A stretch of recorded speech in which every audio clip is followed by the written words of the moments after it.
Major fallout tonight after what seemed to be an insignificant budget item at the state legislature. The state is now taking over all DUI and drug blood tests. But the state doesn't have the money or the manpower for the job, and the Boulder company that was handling the testing is now going out of business.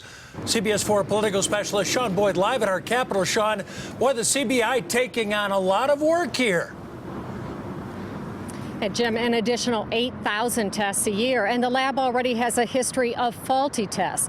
The head of CBI admits they aren't prepared and there will likely be delays in criminal investigations. He claims he didn't think making the tests free would give them a monopoly, sinking the only private lab in the state. For years, this is where most law enforcement in Colorado have taken blood samples for drug and alcohol testing. Chemotox, a private lab in Boulder that came to the rescue of the state in 2013 when its lab abruptly closed amid scandal. So overnight, we went from 25% to 100%, or nearly 100% of the state testing. Sarah Urfer, owner of Chemotox, says she spent $500,000 to meet the new demand. Now the state, she says, is putting her out of business. This month, CBI began offering tests for free to all law enforcement. I have done nothing but try to help the state of Colorado, and for all of my service, they have destroyed my life. We had good intentions. CBI Director John Camper says the goal was to help rural law enforcement that couldn't afford $300 to test. So they asked the legislature's Joint Budget Committee for $600,000 to cover the cost. You didn't think by offering the test for free that law enforcement would come to you instead of Chemotox? We certainly knew that some would, but by all means, we didn't expect that it would be enough that Chemotox would need or want to close down. He admits CBI isn't prepared to handle all the testing that will cost at least $3 million. And you don't think you'll have to go back to the state and ask for more money?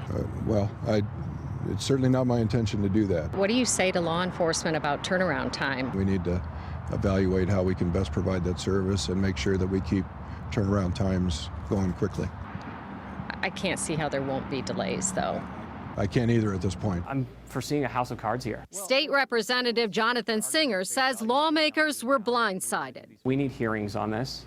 We need this out in the public, and we need to figure out exactly how much this is going to cost the taxpayers, how we're going to pay for it, and at the same time, make sure that people get speedy trials. But if the state does need help again, Chemotox won't be there. It's my life.